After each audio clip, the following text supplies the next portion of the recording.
क्या आप तसव्वुर कर सकते हैं कि एक 15 साल की लड़की जिसे गोलियां मारी जाएं, लेकिन उसके बावजूद भी वो जिंदा रहे, सिर्फ जिंदा ही नहीं बल्कि पूरी दुनिया की आवाज़ बन जाए।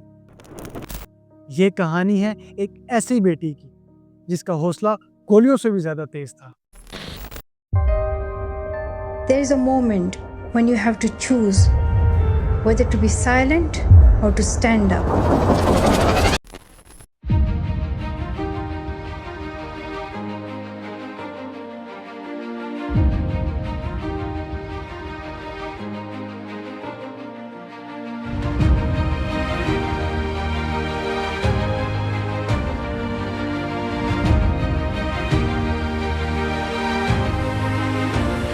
For daring to suggest girls should go to school. अस्सलाम वालेकुम दोस्तों, मैं हूं नदीम राजा और आज हम बात करेंगे मलाला यूसुफजई के सफ़र की। एक ऐसी छोटी सी लड़की जो स्वात के एक छोटे से गांव से उठकर नोबेल प्राइज़ तक पहुंच गई।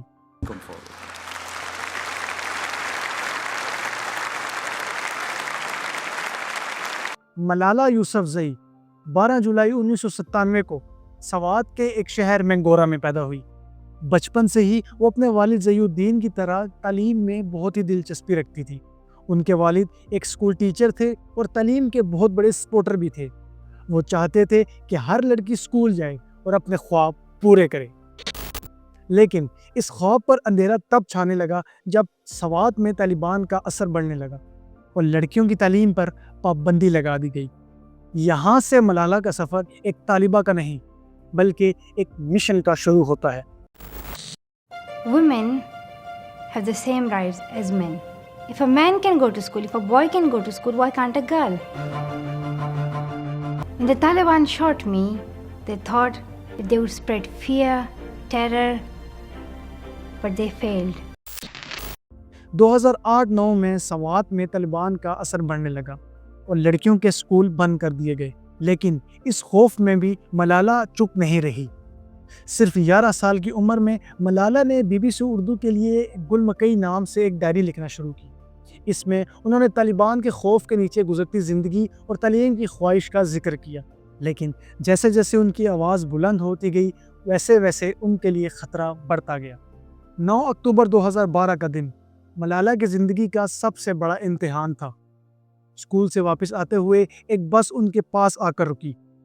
मलाला का नाम पूछा और उनके सर पर गोली मार दी। जब हम वहाँ आए तो 2 लड़के आए, मैंने तो सिर्फ एक ही देखा था। पीछे आया तो उन्होंने हमसे पूछा कि मलाला यूसुफजई कौन है, तो फिर उसने डायरेक्ट फायरिंग की और ये वो लम्हा था जहां दुनिया समझ रही थी कि अब मलाला की कहानी ख़त्म हो चुकी है। लेकिन ये तो एक नई कहानी की शुरुआत थी। मलाला को क्रिटिकल हालत में पहले तो पेशावर और उसके बाद UK ले जाया गया। महीनों की सर्जरी और ट्रीटमेंट के बाद वो फिर से खड़ी हो गई। The chances of being shot at point blank range in the head and that happening, I don't know. But it is amazing, truly amazing. I don't know why she survived. He hit her there. और इस बार और ज़्यादा मजबूत आवाज़ के साथ। One child, one teacher, one book and one pen can change the world. और यहाँ से वो सिर्फ स्वात की बेटी नहीं रही बल्कि पूरी दुनिया के लिए एजुकेशन की एम्बेसडर बन गई। 2013 में मलाला ने अपनी पहली किताब लिखी जिसका नाम था आई एम मलाला और ये किताब दुनिया भर में तेज़ी से फैलने लगी और 2014 में सिर्फ 17 साल की उम्र में वो नोबेल पीस प्राइज़ जीतने वाली सबसे छोटी इंसान बन गई। Call upon Malala Yousafzai to come forward to receive the gold medal and the diploma. Please come forward.